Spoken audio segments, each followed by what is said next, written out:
Itu nanti pertanyaan pertama-tama yang paling gue pengen nanya adalah apa tantangan lu selama ngejalanin karakter yang lu perankan di film ini? Jadi Pak Lijayanya. Karena gue kelihatan begitu gue nanya apa udah yang sama, dia otak langsung mikir apa ya, coba gue pikir dulu. Oke, tantangan lu dulu kalau gitu ya. Kalau tantangan apa ya? Mungkin ini kali ya, menciptakan background Jaya sebelum film dimulai. Jadi untuk menguatkan motivasi dan ambisinya, keserakahannya dia. Oke. Karena kan memang ketika film ini, tapi ini sebenarnya nggak apa ya? Karena mereka Kan nonton yang di sini. Oke, ya udah. Jadi memang. Ntar dulu ada yang live jangan-jangan nih. Ada yang live nggak? Oh ada yang live, jangan buka kalau gitu ada yang live. Dikit aja dikit.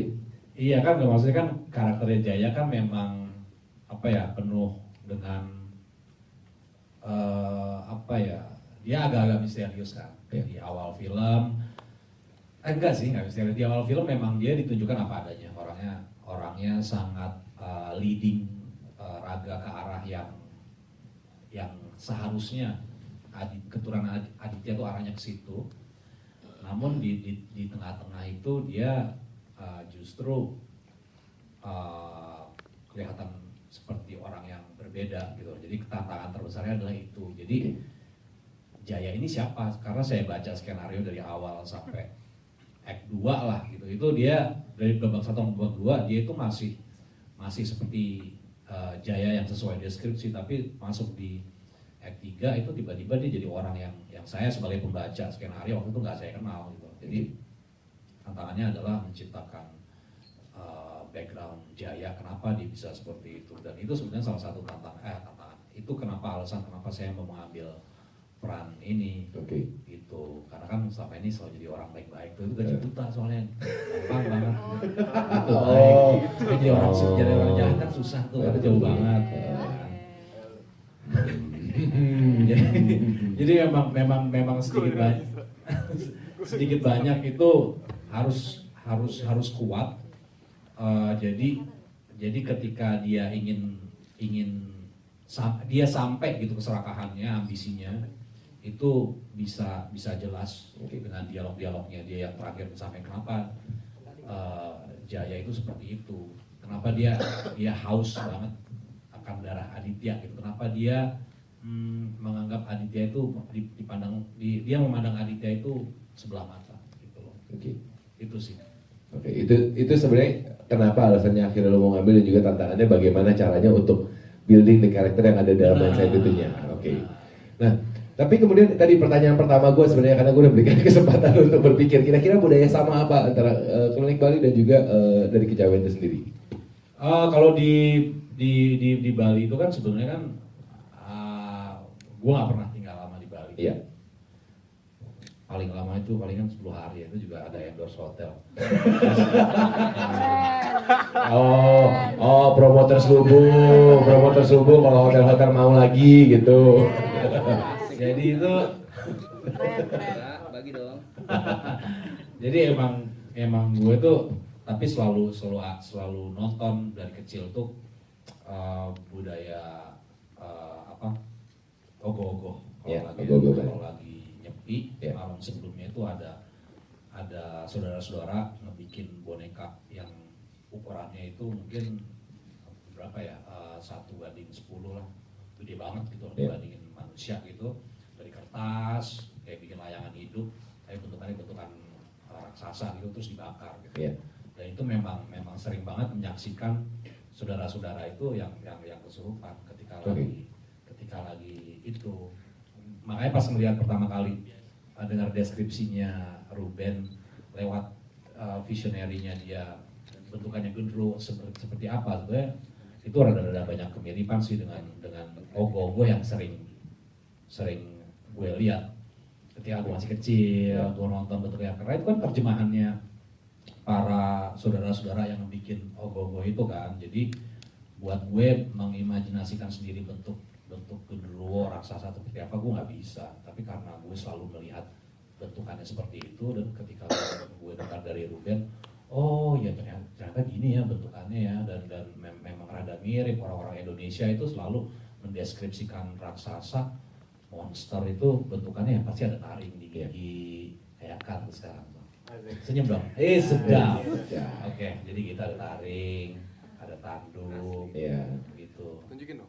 Hah? Oh, tanduk ada ya? Tanduknya disimpan. Udah gue makan tadi bisa. Pisang tanduk. Oke, boleh. Boleh. Oke, boleh dapat ya. Oke, baik. Jadi kita ngobrol-ngobrol lagi. Oke, tapi next mungkin gue beralih dulu ke Sheila Dara tentunya yang sudah bergabung juga sebagai Kunti yang hadir juga. Mungkin boleh diceritain buat teman-teman media hadir proses transformasi dari seorang Sheila Dara menjadi Kunti itu sendiri. Boleh Ari? Thank you ya. Inisiatifnya saya apresiasi. Kalau untuk Kunti sih sebenarnya lebih ke yang mungkin yang cukup kelihatan di suara kali ya. Karena kita mencari gimana caranya, kalau Kunti kan biasanya identik dengan suara tawa melengking gitu. Kita pengen explore bentuk lain yang tidak seperti itu, tapi hopefully masih ada rasa tidak nyaman untuk yang mendengarnya gitu. Jadi lebih ke sana. Dan sebenarnya kalau untuk Kunti yang form 1 banyak bantuan dari wardrobe juga sih, karena tim wardrobe dan makeup itu mereka risetnya cukup panjang. Yang tim wardrobe itu setahu aku mereka emang sengaja riset, karena kan si Kunti ini ceritanya dia hidup di tahun 1000 sekian. Jadi tim wardrobe sengaja nyari bentuk material kain yang kira-kira di tahun itu memang sudah ada gitu. Dari situ baru di aging sama mereka seperti makhluk yang sudah hidup ratusan tahun gitu. Jadi banyak dibantu transformasinya juga dari tim wardrobe dan makeup juga. Oke. Artinya perubahan tersusahnya adalah ketika lo harus mengembangkan identikal. Kalau tawa selama ini melengking, tapi bagaimana tetap ada nuansa Kunti tanpa tawa melengking gitu. Oke, untuk Bimo kita ulang sekali ya. Ini hadiah buat lu, Bim. Gue senang kalau ngarahin ke arah itu. Lu ngecek di mana, Bro? Oke, tapi maksudnya gini, selain itu juga mungkin boleh nggak sih sambil di-share sedikit juga, tadi Darcy juga sempat ceritakan lokasi syuting, ya memikirkan bagaimana logistik. Artinya kan kita sudah kebayang lokasinya tuh agak-agak terpencil, yang agak jauh, susah untuk diakses lah gitu kan ya. Tapi biasanya kalau berhubungan dengan dunia-dunia mistis, maka dengan sendirinya biasanya memancing energi-energi yang ada di lokasi. Ada nggak sih pengalaman-pengalaman mistis atau apa supranatural yang terjadi ketika lo berada di lokasi syuting dari Jagat Arwah itu sendiri? Kalau lokasi terpencil sih, kayaknya kalau yang aku siapin lebih ke stamina ya. Makanya dikasih rebusan doang ya, Darcy ya. Betul. Sama pusap, ya pusap sama si Maaf, syuting apa kayak militer sebenarnya itu? Oke, baik. Militer. Workshop 3 bulan ya kita kencing. Ya, jadi emang sebelum syuting tuh 3 bulan aku sama Ari yang staminanya lebih lemah dibandingkan yang lain. Kita ada bootcamp, dan selama syuting aku juga ikut camp militer Cinta Laura setiap pagi sebelum syuting. Jadi kita olahraga terus, karena Kaliang Creek itu tempat kita syuting dia cukup curam ya. Jalan-jalannya, jadi perjalanan ke lokasinya juga udah cukup challenging. Kalau pengalaman spiritual sih mungkin karena aku dikira temen ya, jadi nggak ada yang ganggu sih. Emang kadang-kadang gitu suka, biasanya cuek aja kalau udah sama ini mah biar aja udah gitu ya. Mungkin udah terlalu bonding ya. Kalau chemistry-nya udah bagus. Kalau Ari ini kayaknya yang banyak diganggu. Lebih Ari yang banyak diganggu ya? Oke, Ri, nanti kita ngobrol. Juga sih. Oke, ntar kita ngobrol kalau gitu ya, ntar lebih lanjut. Tapi anyway, ya mungkin tadi juga Tersi udah ngingetin di bulan Oktober ada podcast Jagat Arwah ya, hadir di Spotify, jangan lupa untuk dengarkan. Dan setelah tadi Sheila Dara juga menceritakan bahwa dia dan Ari adalah cast yang dalam stamina kondisi kurang fit banget, dibandingkan yang lain gitu ya. Kan ada dua cast yang sebenarnya terkenal dengan fit banget ya.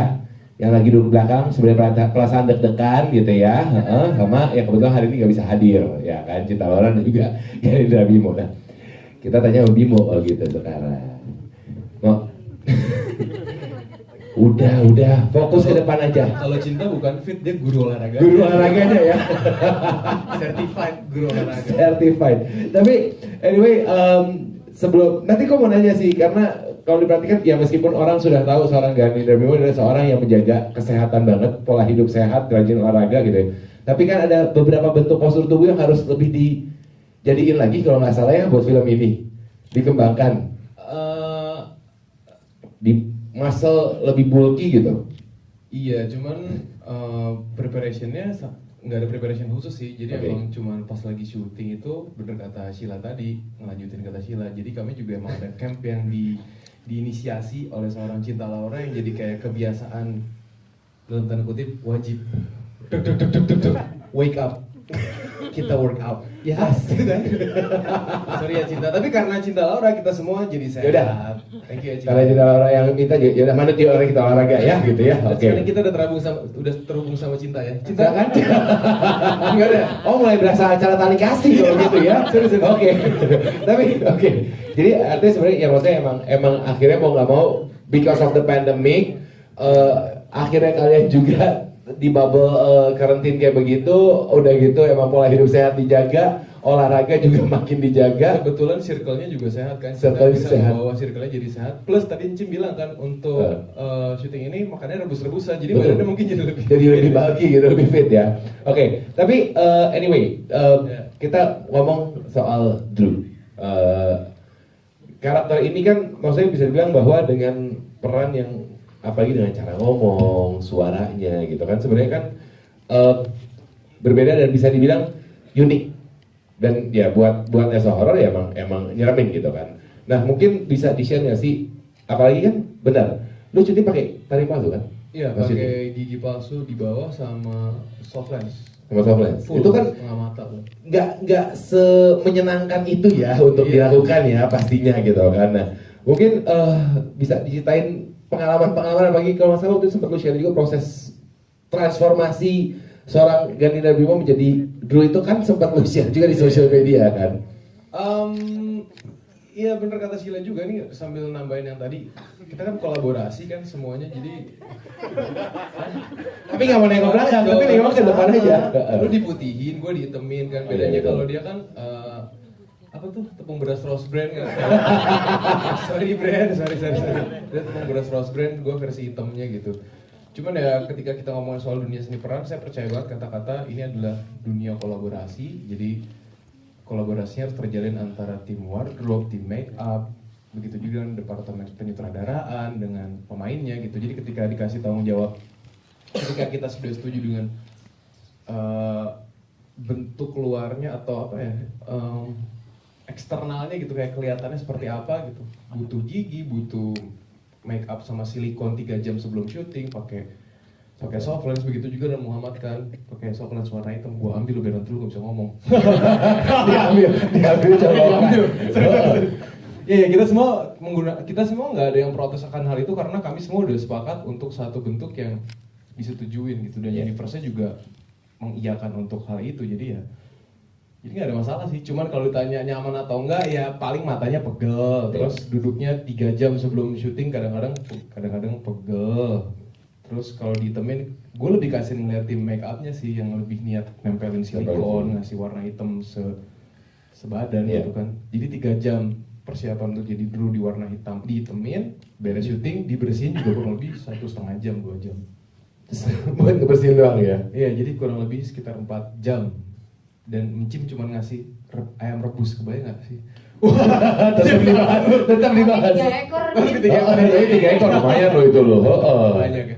Ya, oke. Jadi maksudnya sebenarnya ya itu adalah salah satu bentuk profesionalisme lah ya dalam menjalankan tugas juga ketika emang udah mengiyakan terlibat dalam sebuah produksi film, bahwa Oke, lu berperan sebagai Drew, cast-nya begini, karakter luarnya begini, oke, ya udah emang ini udah salah satu bentuk Justru profesionalisme. menurut gue ini kebahagiaan tersendiri sih, karena kapan lagi dapat privilege untuk memerankan sebuah peran yang mungkin seumur hidup lu nggak akan pernah bisa dapetin lagi gitu. Oke. Kita nggak pernah tahu kan. Yes. Jadi karakter yang unik, quirky gitu yang ya bukan manusia gitu. Iya. Terus lu bisa harus enjoy memerankannya, dan menurut gue itu sebuah privilege.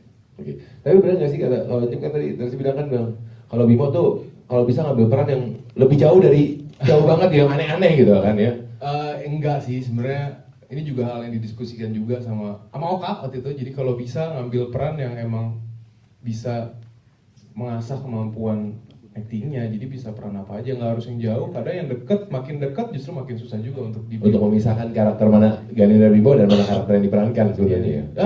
Terima kasih juga buat Muhammad kan nih sebelum syuting dia ngasih tahu banyak banget soal cara ngebedah dari sudut pandang seorang aktor. Nih ada seni acting segala macam. Waktu itu juga sempat diskusi sama kan sih. Oke, nice. Tapi nggak harus jauh, nggak harus ambil peran yang jauh gitu, nggak harus misalnya. Oke, baik. Tepuk tangan untuk Gani dan Bimo tentunya juga. Ya, beda lagi gitu kan ya. But somehow gue mengagumi acting lo di sini gitu ya. Ada beberapa scene sebenarnya yang menurut gue cukup menyita perhatian lah, bikin gue agak sedikit penasaran. Ada 2 adegan gitu kan ya. Yang pertama-tama tuh sebenarnya waktu lo dilumurin darah, ya kan? Ya. Pada saat lo ngebahas lagi soal sedulur papat lima pacarnya gitu ya.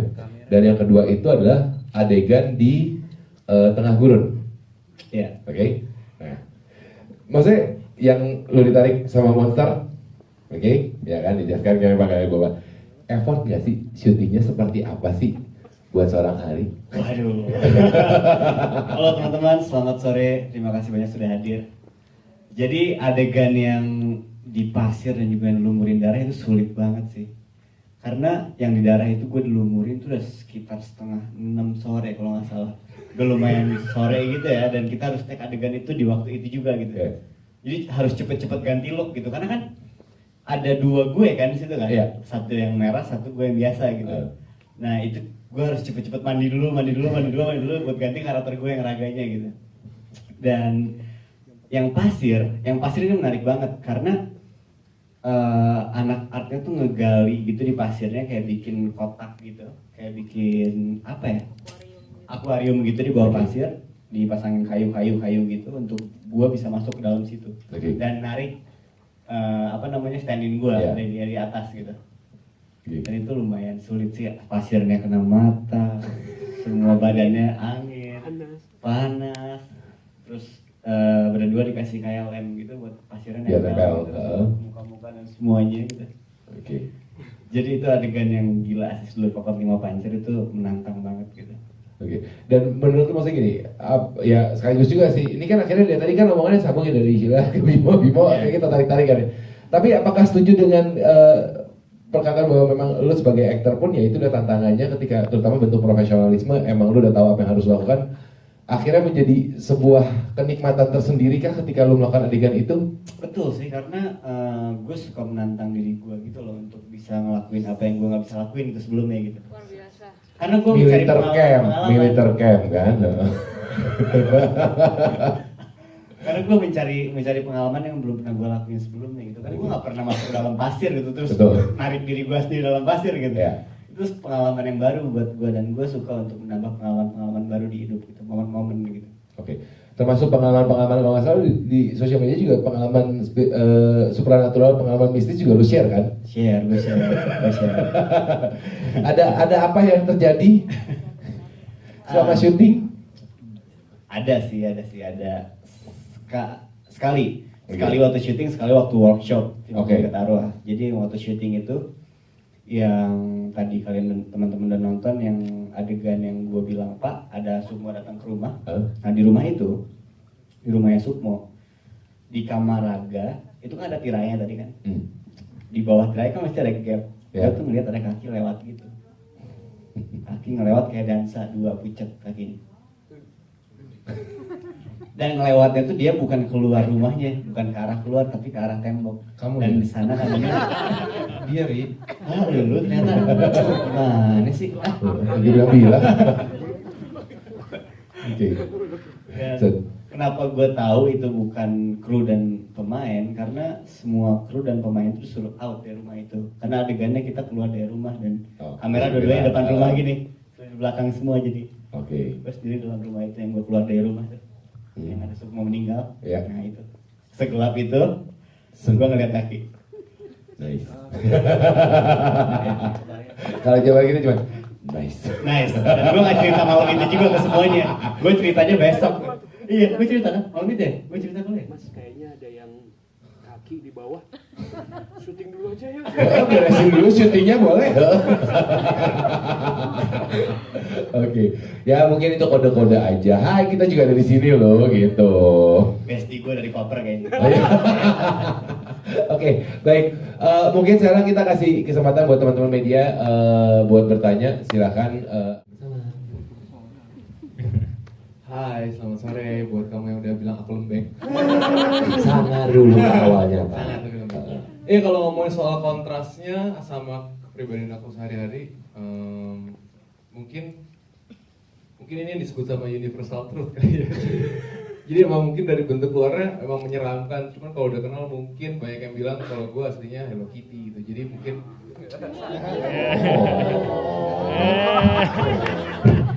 gue tuh kalau disebut lembek itu butuh nangis. Pak, yang belakang katanya mau lihat juga, Pak. Oh, nggak usah. Kamu nanti aja ya. Iya.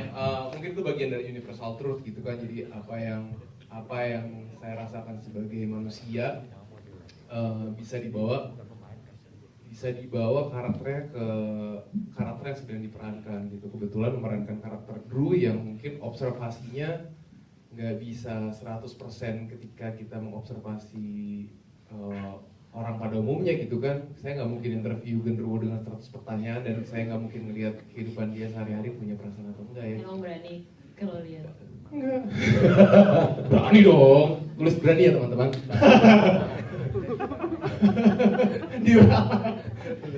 Pembunuhan karakter. Ya jadi gitu sih, lebih karena universal truth. Dan kalau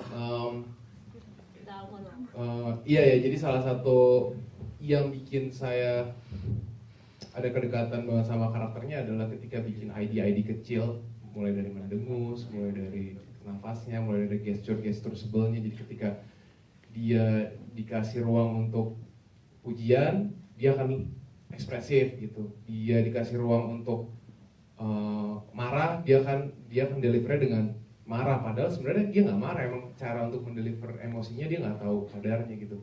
Begitu juga dengan ketika sedih. Saya mungkin yang paling dekat dengan saya untuk mengobserv itu adalah almarhum anjing saya, dulu namanya Almo. Jadi ketika saya lihat dia ditunjuk, dimarahin, bukan dimarahin, kayak dikasih tahu gitu, dia berasa gitu. Oh, perasaannya dalam tanda kutip se-fragile ini ya, padahal bentukannya kan anjing yang besar menyeramkan gitu, ternyata dia bisa fragile juga. Jadi kurang lebih seperti itu. Tapi bukan berarti saya anjing ya. Kelakuan sih mirip. Kelakuan sih mirip.